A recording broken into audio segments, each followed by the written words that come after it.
மீனராசிக்கார நண்பர்களே, மீனராசி அப்படிங்கிறது ஒரு அற்புதமான ராசிங்க. மீனராசியில் பிறந்தவங்க எப்போவுமே பல சாதனைகளை செய்யக்கூடிய ஒரு நபர்களாக இருப்பாங்க. மற்றவர்களுக்காகவே வாழக்கூடிய நபர்களில் முக்கியமானவங்க இந்த மீனராசி தான். தன்னுடைய குடும்பம் நல்லா இருக்கணும்னு நினைக்கிறவங்க, தன்னுடைய குழந்தைகள் நல்லா இருக்குன்னு நினைக்கிறவங்க, கூட இருக்கிறவங்க கூட துரோகம் நினைக்காத ஒரு ராசி இருக்குது அப்படின்னா மீனராசி தான். இன்னைத்து காலகட்டம் வரைக்கும் மற்றவனால் ஏமாந்துருப்பீங்களே தவிர உங்களால் ஒருத்தன் ஏமாந்தான்னு ஒருத்தவங்க முன்னாடி வந்து நிற்க மாட்டான். உங்களுக்கு 60 வயசாக இருக்கலாம், 70 வயசாக இருக்கலாம், உங்களால் ஒருத்தன் ஏமாந்தான் அப்படின்னு உங்களால் உங்கள் முன்னாடி வந்து ஒருத்தன் நிற்க மாட்டான். இன்றைக்கி நீங்கள் சம்பாரித்த சொத்து அதுதான் அப்படின்னு நீங்கள் காட்டலாம். நீங்கள் பெரிய பணப்புகழெல்லாம் சம்பாரிச்சிங்களான்னு தெரியாது. ஆனால் இது வரைக்கும் ஒருத்தனோட நம்பிக்கையை கெடுத்த ஒரு கெட்ட பேரை நீங்கள் இதுவரை சம்பாதிச்சது கிடையாது. பல துரோகங்களை அனுபவிச்ச ராசி. துரோகங்களை அனுபவிச்சு கூட அவனை திருப்பி பழிவாங்கணுங்கிற எண்ணம் உங்களுக்கு கிடையாது. கோவப்பட்டிருப்பீங்க, மனசளவு கோவப்பட்டிருப்பீங்க, அவனை அடிக்கிறான் குத்துறான் அதுன்னு பண்ணியிருப்பீங்க. ஆனால் உங்களால் ஒரு விஷயம் கூட அவனை தண்டிச்சிருக்க முடியாது. அந்தளவுக்கு ஒரு புனிதமான ராசி நீங்கள். இந்த ராசியில் பிறந்தவங்க எப்போவுமே மற்றவங்களுக்கு தொந்தரவு கொடுக்கூடாதுன்னே வாழ்கிறவங்க. பக்கத்தில் ஒருத்தர் சண்டை போடுறான், நாம் போய் சண்டை போடணும், அது என்னமோ பண்ணிட்டு போகிறாங்க அப்படின்னு வாழக்கூடிய ராசியில் இந்த ராசி ஒரு முக்கியமான ராசி. ஒரு புனிதமான ராசியில் இந்த ராசி ஒரு முக்கியமான ராசி அப்படின்னு சொல்லுவாங்க. மீனராசியினுடைய குணாதிசயங்கள் அப்படின்னு பார்க்கும்போது கருணை மனம் கொண்டவங்களாக இருப்பாங்க. கருணை மனம்னா என்ன சார்? மற்றவங்களுக்காகவே ஒரு பரிந்துரை செய்து மற்றவர்கள் நல்லா இருக்கணும் அப்படின்னு நினைக்கக்கூடிய ஒரு கருணை மனப்பான்மை கொண்ட ஒரு நபர். இந்த ராசிக்காரன் வாழ்க்கையில் ஒரு டைமாக போய் அனாதாசிரமத்துக்கு ஏதாவது சாப்பாடு கொடுத்துட்டு வருவான். அந்த மாதிரி ஒரு ராசி. கொடுக்கணுன்னாவது நினைப்பான், அவன்கிட்ட காசு இருக்குதோ இல்லையோ கொஞ்சமாக கொடுக்கணுன்னாவது நினைப்பான். அதே போல் இல்லாதவங்களுக்கு செய்யணும்னு நினைக்கிறவங்களும் இவனை அடிச்சிக்கவே முடியாது. பிற துன்பத்தை தங்களுடைய துன்பமாக நினைக்கக்கூடிய ஒரு ராசி. மற்றவர்கள்கிட்ட போயிட்டு ஒருத்தன் கஷ்டப்படுறான் அப்படின்னா மற்றவன் நகர்ந்து போயிடுவான். ஆனால் இவனால் செய்ய முடியுதோ செய்ய முடியலையோ அந்த இடத்துல ஒரு ஃபீல் பண்ணுறான் பார்த்தீங்களா, பண்ண முடியலையே அப்படின்னு ஃபீல் பண்ணுறான் பார்த்தீங்களா, அது இந்த மீனராசிக்காரனால தான். அதே போல் ஆன்மீக ஈடுபாடு அதிகம் உள்ளவங்க இவங்க. கற்பனை திறன் மிகுந்தவங்க இவங்க. உதவக்கூடிய மனப்பான்மை கொண்டவங்க இவங்க. கலை, இசை, இலக்கியம் போன்ற துறைகளில் ஆர்வம் உடையவங்க இவங்க. எந்த ராசியினராக இருந்தாலும் இந்த ராசிக்கு முன்னாடி குணங்களில் கொஞ்சம் கம்மின்னு தான் சொல்லணும். இந்த ராசி குணத்தில் பெருசு சார். எல்லா வகையான துறையிலையும் பிரதிபலிக்கணும் அப்படிங்கிறதுக்காக வாழக்கூடிய ராசி. கற்பனை திறனில் தான் கொஞ்சம் நீங்கள் ஈடுபடுது. என்ன அப்படின்னா, ஒரு விஷயத்தை கற்பனை பண்ணிங்க அப்படின்னா அதை அடைஞ்சி தீரணும் அப்படிங்கிற ஆசை. அந்த ஆசையினால் நீங்கள் இழந்த விஷயங்கள் நிறைய விஷயங்கள் இழந்திருக்கீங்க. அதே போல் சின்ன சின்ன ஒவ்வொரு மேட்டருக்காக நீங்கள் வந்து ரொம்ப கற்பனை திறனை அதிகப்படுத்திக்கிட்டு அது மாதிரி பண்ணும், இது மாதிரி பண்ணும், அவனை மாதிரி பண்ணும், இவனை மாதிரி பண்ணும் அப்படின்னு உங்களுடைய ஆவல் சில நேரத்தில் ரொம்ப ஓவர் எஸ்டாப்ளிஷன் ஆகி அதனால் பிரச்சனைகளில் போய் கடனில் மாட்டின விஷயங்கள் கொஞ்சம் அதிகமாகவே இருக்கும். இந்த ராசிக்காரர்கள் இன்றைக்கும் சின்ன சின்ன கடனில் இருப்பீங்க. ஒரு இஎம்ஐ கட்டுற அளவுக்காவது ஒரு கடனாவது உங்கள்கிட்ட இருக்கும். அந்த கடன்களும் தீரணும் அப்படின்னு ரொம்ப நாளாக ஆசைப்பட்டுட்டே இருப்பீங்க. எங்கே சார் வரவுக்கு செலவுக்குமே சரியாக இருக்குது அப்படிங்கிற காலகட்டத்தில் தான் நீங்கள் வந்து சுழன்று இருப்பீங்க. இனி வரக்கூடிய காலகட்டம் ஓரளவுக்கு பரவாயில்ல அப்படின்னே சொல்லலாம். இந்த ராசியை பொறுத்த வரைக்கும் பலம் அப்படின்னா இரக்க குணம். அதே போல் நுண்ணுணர்வு வந்து ஒரு விஷயத்தை முன்னாடியே நாம் தெரிஞ்சுக்கிட்டு அதுக்கு தகுந்த மாதிரி ரியாக்ட் பண்ணுவோம். ஆனால் அவன் ஈஸியாக நீங்கள் நடிப்புன்ட்டு போயிடுவான். சார் நீங்கள் நடிக்கிறீங்க சார் அப்படின்ட்டு போயிடுவான். இது நிறைய பேர் நீங்கள் வந்து காதல் கேட்டிருப்பீங்க. இது உண்மையாக இல்லையான்னு மட்டும் மறக்காமல் சொல்லுங்கள். அதே மாதிரி படைப்பாற்றல். உங்களால் கிரியேட்டிவ் திறன்ஸ் அதிகமாக இருக்கும். நீங்கள் அதிகமாக ஃபிசிக்கல் வேலையோ ஒரு விஷயத்தை வந்து கிரியேட் பண்ணுற வேலையோ ஐடியாலஜி வேலையோ தான் கொடுப்பீங்க. நீங்கள் உடல் உழைப்பு வந்து கொஞ்சம் கம்மியாக தான் இருக்கும். ஐடியாலஜி வேலை தான் உங்களுக்கு கொஞ்சம் அதிகமாக இருக்கும். தெய்வ நம்பிக்கை அதிகம் உங்களுக்கு. நீங்கள் நினைக்கிற அளவுக்கு தெய்வமும் உங்களுக்கு துணை இருக்கிறது தான் இதில் ஒரு ஹைலைட்டான விஷயம். நீங்கள் எந்த அளவுக்கு நம்புறீங்களோ அந்த அளவுக்கு என் மகன் போல நான் வந்து பாவிக்கிறேன் அப்படின்னு கடவுள் வந்து உங்களுக்கு உறுதுணையாக இருக்குது. அதே போல் உறவுகளை மதிக்கக்கூடிய குணம் அப்படின்னா உறவுகளுக்கு ஒரு ஈக்குவலான அந்தஸ்து கொடுத்து ஒருத்தர் வந்தாங்க அப்படின்னா வாங்க வாங்க உட்காருங்க அப்படின்னு எவ்வளோ பெரிய ஆளானாலும் அவங்களுக்கு வந்து மரியாதை கொடுத்து வணங்கக்கூடிய ஒரு விஷயம் இருக்குது பார்த்தீங்களா, அதுதான் ஒரு மிகப்பெரிய விஷயம் அப்படின்னு சொல்லுவாங்க. பலவீனம் அப்படின்னா எளிதில் நம்பிடுவது. ஒரு விஷயத்தை எளிதில் நம்பிடுவாங்க. உணர்ச்சி வசப்படுறது. ஒரு விஷயத்தை பார்த்து ஈஸியாக உணர்ச்சி வசப்பட்டுருவாங்க. முடிவெடுக்கிறதுக்கு தாமதம் அப்படின்னா இந்த ராசிக்காரரை பொறுத்த வரைக்கும் முடிவெடுக்கிறதுக்கு சின்ன சின்ன தாமதங்கள் இருக்கத்தான் செய்யும். அது ஒரு பலவீனமாக மாறுறதுக்கான காரணம் இவன் வந்து லேட் முடிவு எடுக்கிறான், அப்போ பொய் சொல்கிறான், யோசித்து சொல்கிறான் அப்படிங்கிற மாதிரி சொல்லுவாங்கள்ல, அந்த மாதிரி சில விஷயங்கள். பிறரால் ஏமாற்றப்பட வாய்ப்புகள் அதிகம். உங்களை வந்து ஈஸியாக ஏமாற்றிடுவாங்க. இதுதான் உங்களோட பலவீனம். உங்களை தூரத்தில் இருக்கிறவங்க ஏமாத்தலாம் அவசியம் இல்லை. பக்கத்தில் உங்கள் கூட இருக்கிறவங்களும் உங்களை நிறைய விஷயத்தில் ஏமாற்றிருக்காங்க. எக்ஸாம்பிள் உங்களோட குடும்பம்னு சொல்லிட்டு போயிடலாம், நட்புன்னு சொல்லிட்டு போயிடலாம். அவ்வளோதான், ஈஸியாக அவங்கள வந்து சொல்லிட்டு போயிடலாம். அந்தளவுக்கு பல கஷ்டங்களையும் ஏமாற்றங்களையும் துரோகங்களையும் சந்தித்த ராசி இந்த மீனராசி. தமிழ் புத்தாண்டு முதல்ல இருந்து நீங்கள் ரொம்ப எதிர்பார்த்துட்டு இருந்த ஒரு விஷயம், நிறைய விஷயம் எதிர்பார்த்துருந்தீங்க. ஆனால் மீனராசிக்காரர்களுக்கும் ஒரு விஷயம் நடக்கும்ல, புதிய வாய்ப்புகள் உருவாகலாம். புதிய வாய்ப்புகள் அப்படின்னா அந்த புதிய வாய்ப்புங்கிறது எப்படி இருக்கும் அப்படின்னா வாழ்க்கையில் நிறைய புதிய விஷயங்களை நீங்கள் வந்து அணுகுமுறையின் மூலமாக அனுபவிக்கக்கூடிய ஒரு விஷயமா இருக்கும். பணவரவு மெதுவாக உயரலாம். பணவரவு கொஞ்சம் கொஞ்சமாக மெதுவாக உயரக்கூடிய ஒரு விஷயமா இருக்கும். குடும்பத்தில் மகிழ்ச்சியான நிகழ்வுகள் ஏற்படும். அந்த மகிழ்ச்சியான நிகழ்வுகள்னால உங்களுடைய குடும்பம் மட்டும் இல்லாது நீங்களும் மிகவும் சந்தோஷப்படக்கூடிய ஒரு நபர்களாக இருப்பீங்க. தொழில் மற்றும் வியாபாரத்தில் முன்னேற்றம் கிடைக்கிறதுக்கான வாய்ப்புகள் 100% அதிகமாகவே இருக்குது. ஆன்மீக ஈடுபாடு அதிகரிக்கக்கூடிய ஒரு காலகட்டமாக இந்த காலகட்டம் இருக்குதுங்க. அதே போல் குரு பயிற்சி பலன் அப்படின்னா குரு பகவான் வந்து பாரம்பரிய ஜோதிட நம்பிக்கைகளின்படி பணவரவை மேம்படக்கூடிய ஒரு வாய்ப்புகளை ஏற்படுத்தி கொடுக்குறார். குரு பயிற்சியிலேருந்து தான் மீனராசிக்கு ஓரளவுக்கு பரவாயில்ல சார்பாங்க. மீனராசி கொஞ்சம் டல்லு தான் சார்னு ஒரு சொல்லியிருப்பான். ஆனால் உங்களுடைய ஜாதக கட்டம் தான் அதில் சொல்லும் குரு பயிற்சி உங்களுக்கு எந்த அளவுக்கு வேல்யூவாக இருக்குது அப்படின்னு. ஏன்னா குருவின் முறை பார்வை உங்களுக்கு எந்த பக்கம் இருக்குது, எதை பார்த்து இருக்குது, எந்த இடத்துல அமைஞ்சிருக்கு அப்படிங்கிறத போல தான் கால்குலேட் பண்ணும். அப்படி பார்க்கும்போது உங்களுடைய பிறந்த தேதி, பிறந்த நேரம், பிறந்த ஊர் இதை நீங்கள் வந்து கால்குலேட் பண்ணுங்கள். பக்கத்தில் இருக்கக்கூடிய ஜோதிடர்கிட்ட கொடுங்க, கரெக்டாக சொல்கிறாங்களான்னு பாருங்கள். இல்லை சார் கொஞ்சம் சூட்டபுள் ஆகலை, கொஞ்சம் செட் ஆகலை அப்படிங்கிற பட்சத்தில் உங்களுக்கு அது செட் ஆகலை அப்படிங்கிற பட்சத்தில் வேணால் கீழே ஒரு நம்பர் கொடுத்துருக்கும், பிரபல ஜோதிடர் நம்பர். இதை நீங்கள் ப்ரமோஷனாக நினச்சாலும் சரி, அட்வர்டைஸ்மெண்ட்டாக நினச்சாலும் சரி, அது உங்களுடைய விருப்பம். அதில் நீங்கள் ஃபோன் பண்ணிங்க அப்படின்னாலும் அப்பாயின்மெண்ட் பேசிஸில் மட்டும்தான் உங்களுக்கு வந்து ஜோதிடம் பார்ப்பாங்க. உங்களுக்கு விருப்பம் இருக்கும் பட்சத்தில் மட்டும் நீங்கள் வந்து ஃபோன் பண்ணி நீங்கள் வந்து உங்களோட டவுட்ஸை கிளியர் பண்ணிக்கலாம். அதே போல் இந்த ராசிக்காரர்கள்லாம் நிறைய பேர் வெயிட் பண்ணியிருக்காங்க. மீன ராசிக்காரர்லாம் ஒரு எக்கச்சக்கம், எங்களுக்கு தெரிஞ்சு அதிகமாக கேட்டவங்க மீன ராசியாக தான் இருப்பாங்க. ஸோ இந்த ராசிக்காரர்களுக்கு அடிக்கடி அந்த ஜோதிடத்தை கேட்கணும் அப்படின்னு ஆசை. அடுத்து நான் இதை பண்ணணும், அடுத்து இதை பண்ணது கேட்டு பண்ணிக்கலாம் அப்படிங்கிற மாதிரி இருப்பீங்க. ஏன்னா தெய்வீக நம்பிக்கைகளும் ஜோதிட நம்பிக்கைகளும் அதிகம். அந்தளவுக்கு உங்களுக்கு அது கரெக்டாக வேலை செய்யுது. நீங்கள் நிறைய ஜோதிடர்களை பார்த்துருப்பீங்க, நிறைய இடத்துல நீங்கள் சொல்லியும் உங்களுக்கு ஆமாம் சார் இது கரெக்டாக மேட்ச் ஆகுது சார் அப்படிங்கிற மாதிரி சொல்லியிருப்பீங்க. ஏன்னா இது ஜோதிட ரீதியாகவே மீனராசி ஈஸியாக கால்குலேட் பண்ணிடலாம். அதை கூட ஒருத்தர் உங்கள் லோக்கலில் சரியாக சொல்ல முடியல அப்படிங்கிற பட்சத்தில் நீங்கள் இதை வந்து நீங்கள் ஃபாலோ பண்ணிட்டு நீங்கள் ஃபோன் பண்ணி பேசி தெரிஞ்சுக்கலாம். அதே போல் இது வந்து ஒரு விவிஐபி ஜோதிடர் வெயிட் பண்ணி தான் பண்ணுற மாதிரி இருக்கும். வெளிநாட்டில் இருந்து பார்க்குறீங்க அப்படின்னா வாட்ஸ்அப் மூலமாக நீங்கள் வந்து தொடர்பு கொள்ளலாம். கொஞ்சம் பொறுமையாக நிதானமாக வெயிட் பண்ணி பார்த்தீங்க அப்படின்னா இன்னும் கொஞ்சம் கிளாரிஃபையாக இருக்குங்க. அதே போல் இந்த ராசிக்காரர்களுக்கு குழந்தை தொடர்பான நல்ல செய்திகள் வந்தடையும். குடும்பத்தில் ஒற்றுமை ஓங்குங்க. அந்த குடும்பத்தில் நடக்கக்கூடிய ஒற்றுமை தான் உங்களுக்கு ப்ளஸ் பாயிண்ட் அப்படின்னு சொல்லலாம். கிடைக்கக்கூடிய நன்மைகள் அப்படின்னு பார்த்தா புதிய வேலைவாய்ப்பு உண்டுங்க. புதிய வேலைவாய்ப்பு அப்படின்னா புதிய ஒரு வேலைவாய்ப்பு. அந்த வேலைவாய்ப்பு வந்து நீங்கள் ஏற்கனவே பண்ணிட்டு இருந்த துறையாகவும் இருக்கலாம், அல்லது புதுசாக ஒரு துறையாகவும் இருக்கலாம். பதவி உயர்வு, நீங்கள் செஞ்சிட்டு இருந்த வேலையில் ஒரு ஸ்டெப் நீங்கள் எடுத்து வச்சாலும் அது வந்து பதவி உயர்வு தான். ஓரளவுக்கு லாபம் கிடைக்குது அப்படின்னாலும் அது பதவி உயர்வு தான். நிலம், வீடு, சொத்து தொடர்பான முன்னேற்றங்கள் எல்லாமே உண்டுங்க. நிலம், வீடு, சொத்து இந்த மாதிரி விஷயங்கள்லாம் எல்லாம் வந்து பார்த்திங்கன்னா மேன்மைக்கு வரத்துக்கு அதிக ஒரு முன்னேற்றமான சில விஷயங்களும் உண்டு. அந்த இடத்துல என்ன அப்படின்னா, இன்றைக்கி நீங்கள் வீடு சொத்து எல்லாம் வாங்குறீங்க அப்படின்னா கடன் வாங்கி கூட இன்றைக்கி இந்த காலத்தில் நீங்கள் வாங்கி வச்சிடலாம். ஆனால் அதை வந்து கடனை கொஞ்சம் கொஞ்சமாக நீங்கள் வந்து அடைச்சிட்டு வந்துடலாம். அந்த மாதிரி தான் அமையும். நீங்கள் வாங்கக்கூடிய கடன் வந்து பார்த்திங்கன்னா ஒரு சேவிங்ஸுக்கான கடனாக தான் அமையுமே தவிர உங்களுக்கு ஒன்றும் உபயோகம் இல்லாத கடன்லாம் கிடையாது. அதே மாதிரி புதிய முதலீட்டுக்கான வாய்ப்பு, ஒரு விஷயத்தில் வந்து முதலீடு பண்ணுறீங்க அப்படின்னா அதன் மூலமாக நல்ல வாய்ப்புகள் உண்டாகக்கூடிய ஒரு காலகட்டமாக அமைதுங்க. குரு பயிற்சியில் செய்ய வேண்டிய அப்படின்னு பார்த்திங்கன்னா பெரியவங்க கிட்ட வந்து பார்த்திங்கன்னா ஆசீர்வாதம் பெறுது. பெரியவங்க கிட்ட ஆசீர்வாதம் வாங்குறது வந்து பார்த்திங்கன்னா மிகப்பெரிய ஒரு நன்மையாக முடியுது. இந்த குரு பயிற்சியில் நிறைய பேர் குருவுக்கு பண்ணணும், அது பண்ணணும் எல்லாமே பண்ணுறீங்க. ஃபஸ்ட்டு உங்களுடைய பெற்றவங்கிட்ட ஆசீர்வாதம் வாங்க. பெற்றவங்ககிட்ட டெய்லி ஆசீர்வாதம் வாங்குறீங்களோ, இல்லை வாரத்தில் ஒரு டைம் ஆசீர்வாதம் வாங்குறீங்களோ, இல்லை மாதத்தில் ஒரு டைம் வாங்குறீங்களோ, இல்லை இந்த வருஷத்தில் அடுத்த குரு பயிற்சிக்குள்ளேயே நீங்கள் வாங்குறீங்களோ, இந்த குரு பயிற்சியினால் மிகப்பெரிய யோகம் உண்டாகக்கூடிய ராசியில் மீன ராசியும் ஒருவராக வர வேண்டும் என்றால், உங்கள் ஜாதகம் அதில் இருக்க வேண்டும் என்றால் பெரியவர்களுடைய ஆசி வேணும். கல்வி மற்றும் அறிவு வளர்ச்சியில் கவனமாக இருங்க. ஸோ கல்வி, அறிவு இது ரெண்டுக்கும் ஒன்றும் வேறு வேறையாக அப்படிலாம் நினைக்காதீங்க. நீங்கள் கற்றுக்கூடிய எந்த விஷயமா இருந்தாலும் அது அறிவு சாரும்.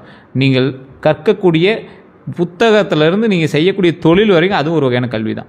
இது ரெண்டுத்துலேயும் கவனமாக இருங்க. அதோட வளர்ச்சியில் கவனமாக இருங்க. சேமிப்பு பழக்கத்தை வளர்த்துக்கோங்க. சேமிப்பில் கொஞ்சம் அதிக பழக்க வழக்கத்தை வளர்த்திக்கோங்க. தான தர்மங்களில் ஈடுபடுறதில் கொஞ்சம் பார்த்து நிதானமாக பொறுமையாக பண்ணிங்க அப்படின்னா மிகப்பெரிய ஈடுபாடுகள் உண்டு. ஆன்மீக வழிபாடு எப்போவுமே தேவை. ஆன்மீக வழிபாட்டின் மூலமாக பல நன்மைகள் உண்டு.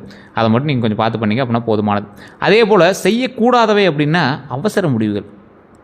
சார் லேட்டாக முடிவு சொன்னால் லேட்டாக முடிவு சொல்கிறாங்க, அவசரமாக சொன்னாலும் இப்படி சொன்னால் எப்படி சார் அப்படின்னு கேட்டிங்கன்னா, உங்களுக்கு அவசர முடிவுகள் கோபத்தினால ஏற்படுதுங்க. தேவையற்ற கடன் வேண்டாம். ஸோ டக்குன்னு ஒரு விஷயம் செய்யணும், வீட்டில் சொல்கிறாங்க, ஒய்ஃபு சொல்கிறாங்க, திட்டுறாங்க, அது கடன் வாங்கி கூட கட்டிக்கலாம் சார், தயவு செஞ்சு யோசிங்க. அவங்கள உட்கார வச்சு பேசி சமாதானம் பண்ணி இந்த நேரத்தில் இந்த கடன் தேவையா, இது தேவையற்ற கடன். அதிக நம்பிக்கையால் ஏமாற வேண்டாம். வெளியே யாருக்கிட்டையுமே அதிக நம்பிக்கையை கொடுத்து ஏமாற வேண்டாம். கோபத்தில் உறவுகளை கெடுத்துக்காதீங்க. சட்ட ரீதியான ஆவணங்களை படிக்காமல் கையெழுத்துடுங்க. நல்லா படிச்சுட்டு கையெழுத்து போடுங்க. சட்ட ரீதியான ஆவணங்களை படிக்காமல் கையெழுத்து இடாதீங்க, அதுதான் மெயினுங்க. அதே போல் 2024 புதிய வாகனம் வாங்கக்கூடிய வாய்ப்புகள் உண்டு. 2026 இந்த 6 மாதத்தில் நீங்கள் வாங்கியிருந்தீங்க அப்படின்னாலும் ஓகே, இல்லை இனி வரக்கூடிய காலங்களில் நீங்கள் வாங்கினீங்க அப்படின்னாலும் ஓகே. புதிய வாகனம் வாங்கக்கூடிய வாய்ப்பு, பழைய வாகனத்தை மாற்றக்கூடிய சிந்தனை, குடும்ப பயன்பாட்டிற்கான வாகன யோகம், அதாவது குடும்ப பயன்பாட்டுக்கான வாகன யோகமும் உண்டுங்க. எதில் நீங்கள் கவனமாக இருக்கணும்? வாகன காப்பீடு, புதுப்பிக்கிறது, பாதுகாப்பான ஓட்டம், தேவையற்ற வேகத்தை தவிர்க்கிறது, இதில் தான் நீங்கள் கவனமாக இருக்கணும். ஒன்று தான் மீனராசிக்காரன் வண்டி விஷயத்தில் கவனமாக இருக்கும், உடம்பு விஷயத்தில் கவனமாக இருக்கும், ஆரோக்கியத்தில் ரொம்ப கவனமாக இருக்கும். தெளிவாக சொல்கிறோம், வாகனத்தை ரொம்ப பார்த்து ஓட்டுங்க. வாகன காப்பீடு, இன்சூரன்ஸு எல்லாமே கரெக்டாக செக் பண்ணிக்கோங்க. அதான் இன்சூரன்ஸ் தான் காப்பீடுன்னு சொல்கிறது. பாதுகாப்பான ஓட்டம் ரொம்ப உங்களுக்கு முக்கியம். வேகம், ரேஷ் டிரைவ், தேவையற்ற வேகம்லாம் தயவு செய்து தவிர்த்துக்கோங்க. நீங்கள் ரொம்ப எச்சரிக்கையாக இருக்கணும் அப்படிங்கிறது மைண்டில் நல்லா ஞாபகம் வச்சுக்கோங்க. இந்த ராசிக்காரரை பொறுத்த வரைக்கும் தெளிவாக சொல்கிறோம், வாகனத்தில் ரொம்ப எச்சரிக்கையாக இருங்க. இந்த 2024 நீங்கள் சின்ன சின்ன இன்சிடென்ட்டை நீங்கள் வந்து சந்திச்சிருப்பீங்க. தயவு செய்து வண்டி வாகனத்தில் கொஞ்சம் எச்சரிக்கையாக இருங்க. உடல் ரீதியான விஷயத்துலையும் கொஞ்சம் உபாதைகளை சந்திச்சிருப்பீங்க, அந்த விஷயத்துலையும் கொஞ்சம் கவனமாக இருங்க. அதே போல் திருமண பலன்கள் அப்படின்னு பார்க்கும்போது திருமண வயதில் இருக்கிறவங்களுக்கு நல்ல வரன் அமைவதற்கான வாய்ப்பு உண்டுங்க. நீண்ட காலமாக இருந்த தடை குறையுங்க. குடும்ப ஆதரவு அதிகரிக்கலாம். ஸோ குடும்ப ஆதரவு அதிகரிக்கக்கூடிய ஒரு காலகட்டமாக இருக்கிறதுனால குடும்பத்தில் ஏதாவது சின்ன சின்ன சண்டைகள் அது இதுன்னு பேசினா கூட கொஞ்சம் அப்படி சைலண்ட்டாக போயிட்டீங்க அப்படின்னா கொஞ்சம் நல்லது. குடும்பத்துக்கும் நல்லது, உங்களுக்கும் நல்லது. திருமணமானவங்களுக்கு புரிதல் அதிகரிக்கும். இல்லை சார் ஒன்றும் புரிஞ்சிக்கவே மாட்டேன் சார், பொண்டாட்டி தான் சார் டென்ஷன் பண்ணுறா அப்படின்னா பொண்டாட்டி நல்லா பேசுங்க சார், கொஞ்ச நேரம் உட்கார வச்சு நிதானமாக பேசுங்க, புரிஞ்சுக்குவாங்க. பொண்டாட்டி டென்ஷனே பண்ண மாட்டாங்க. உங்களுக்கு இனிமேல் வரக்கூடிய காலங்களில் புதிய ஆதரவு, அதாவது புரிதல் அதிகரிக்கும், அந்த ஆதரவுகள் அதிகரிக்கும். அதனால் நீங்கள் கவலைப்பட தேவையில்ல. குடும்பத்தில் அமைதி மேம்படுங்க. நல்ல ஒரு அமைதியான ஒரு லைஃப், சாந்தமாக ஜாலியாக நீட்டாக இனிமேல் குடும்பத்தில் நிம்மதியாக இருப்பீங்க. அப்போ குடும்பத்தில் நிம்மதியாக இருக்கீங்கன்னா ஓரளவுக்கு பணம் வரவு இருக்குது, உங்களை வந்து சாட்டிஸ்ஃபை பண்ணுற அளவுக்கு குடும்பம் இருக்குது. கடனே இருந்தாலும் உங்களை வந்து தாக்கு பிடிச்சி உங்களை கை பிடிச்சி கூட்டிகிட்டு வரதுக்கு குடும்பம் இருக்குது. அதை மைண்டில் ஞாபகம் வச்சுக்கோங்க. அதே போல் குழந்தை பாக்கியம், குழந்தை வரம் எதிர்பார்ப்பவர்களுக்கு நம்பிக்கை தரக்கூடிய காலமாக கருதப்படுதுங்க. அதே போல் குழந்தைகளோட கல்வி முன்னேற்றத்தை கொடுக்கும். குழந்தைகளால் மகிழ்ச்சி உண்டுங்க. குழந்தைகளால் மகிழ்ச்சி அப்படின்னா குழந்தை பிறக்கிறதுக்கும் வாய்ப்புகள் இருக்குது அப்படிங்கிற ஞாபகம் வச்சுக்கோங்க. இந்த ராசிக்காரங்க தெளிவான சொல்கிறது தான். எல்லா ராசிக்காரங்களும் நான் சொல்கிற ஒரு விஷயந்தான்.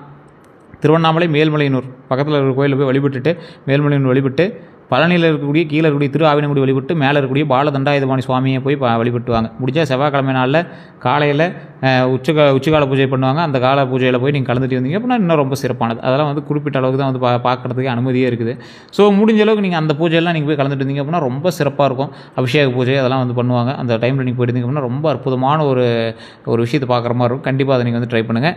இந்த காலகட்டத்தில் எந்த காலகட்டத்தில் இருந்தாலும் இந்த ராசிக்காரர்களுக்கு அது மிகப்பெரிய ஒரு உறுதுணையாக அமையும். குழந்தை இல்லாதவர்களுக்கு அந்த விஷயம் வந்து மிகப்பெரிய ஒரு உறுதுணை. ஸோ குழந்தை வரம் கண்டிப்பாக கிடைக்கும் அப்படிங்கிறத கடவுள் வந்து கொடுப்பார்.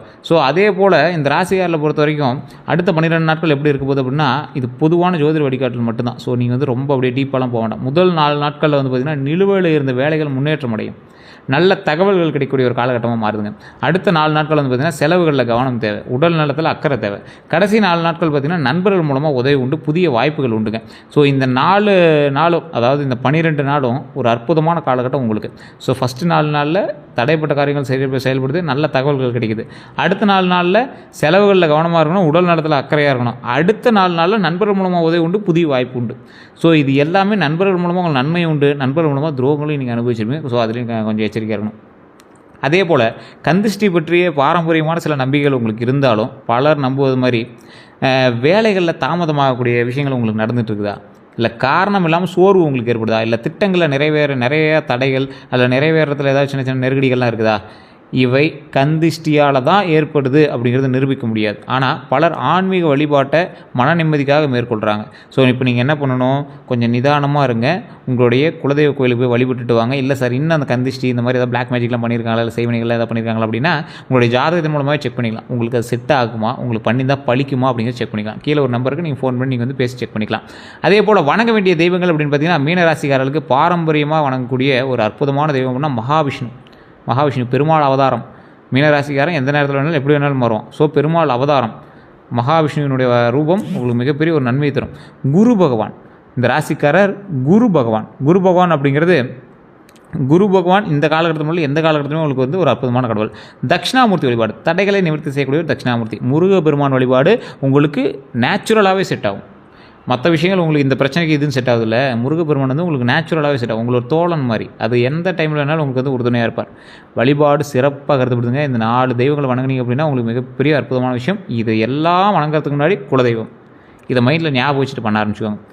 எந்த நிற ஆடை உங்களுக்கு நல்லது அப்படின்னா பாரம்பரிய நம்பிக்கைகள் படி மஞ்சள், தங்க நிறம், இளஞ்சிவப்பு, வெள்ளை, இது எல்லாமே உங்களுக்கு அற்புதமான ஒரு விஷயம். தானமாக வழங்கக்கூடிய விஷயங்கள் அப்படின்னா மஞ்சள் துணி தானம் பண்ணுங்கள், கல்வி உதவி பண்ணுங்கள், அன்னதானம் பண்ணுங்கள், புத்தகங்கள் வாங்கி கொடுங்க, ஏழை மாணவர்களுக்கு உதவி செய்யுங்க. ரத்தினங்கள் அப்படின்னு பார்த்தா ஜோதிடத்தில் பொதுவாக குறிப்பிடப்பட்டவைன்னு பார்த்தா புஷ்பராகம், சிட்ரின், இது 2 ரத்தினங்களுமே அணிவதற்கு முன்னாடி நிபுணர் ஆலோசனை செஞ்சு பண்ணுங்கள்.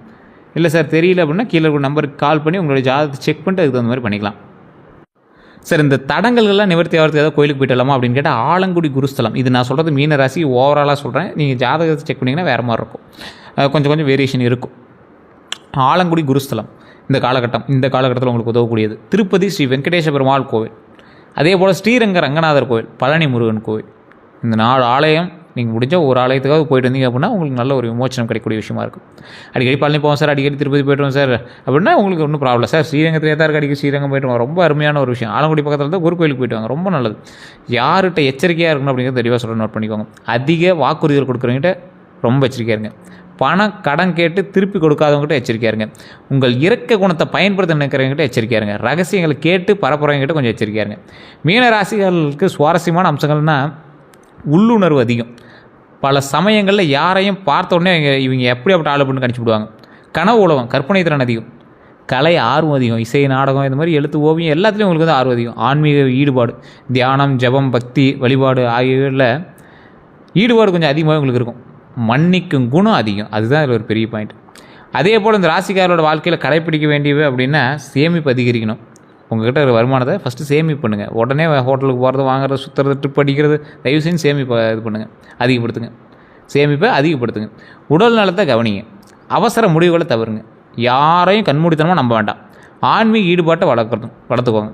பெற்றோரை மதிங்க. நேரத்தை வீணாக்காமல் இருங்க, அதுதான் மெயின். புதிய திறன்களை கற்றுக்கங்க. ஃபோனை நோண்டிட்டு இருக்கிற டைமில் அதில் ஏதாவது ஒரு லேர்ன் பண்ணுறது கற்றுக்கோங்க. கடனை குறைக்க முயலுங்க. இன்னையிலேருந்தே ஸ்டெப் எடுங்க. டெய்லி 500 எடுத்து வைங்க, டெய்லி 100 எடுத்து வைங்க, டெய்லி 5000 பெரிய வருமானமாக 5000 எடுத்து வைங்க. உங்கள் கடன் சீக்கிரம் குறைய ஆரம்பிச்சிடும். நம்மளோட கடன் சீக்கிரம் குறைய ஆரம்பிச்சிடும். நல்ல நண்பர்களை தேர்ந்தெடுங்க. கடன் குறைஞ்சோடனே லாபம் அதிகமாக ஆரம்பிச்சிடும். அதே போல் கோபத்தை கட்டுப்படுத்துங்க. நம்பிக்கையோடு முன்னேறுங்க. இந்த காலகட்டம் நம்மளுக்கு ஒரு அற்புதமான காலகட்டம். தயவு செய்து உங்களுக்கு சந்தேகங்கள் இருக்குது அப்படிங்கிற பட்சத்தில் கமெண்ட் செக்ஷனில் பதிவிட்டு மீனராசிக்காரர்களுக்கு பகிருங்க தயவு செய்து. இது உண்மையாக இல்லையா, நான் சொன்னதெல்லாம் உண்மையாக இல்லையா கமெண்ட் செக்ஷனில் பதிவிடுங்க. அதே போல் இந்த வீடியோ இதுவரை யாரும் பார்த்துட்டு சப்ஸ்கிரைப் பண்ணாமல் சப்ஸ்கிரைப் பண்ணிக்கோங்க. அப்படி பக்கத்தில் பெல் பட்டன் மறக்காம ப்ரெஸ் பண்ணிக்கோங்க. இதுவரை நம்ம சேனலை ஃபாலோ பண்ணாமல் ஃபாலோ பண்ணிக்கோங்க. எல்லோருக்கும் நன்றி நண்பர்களே.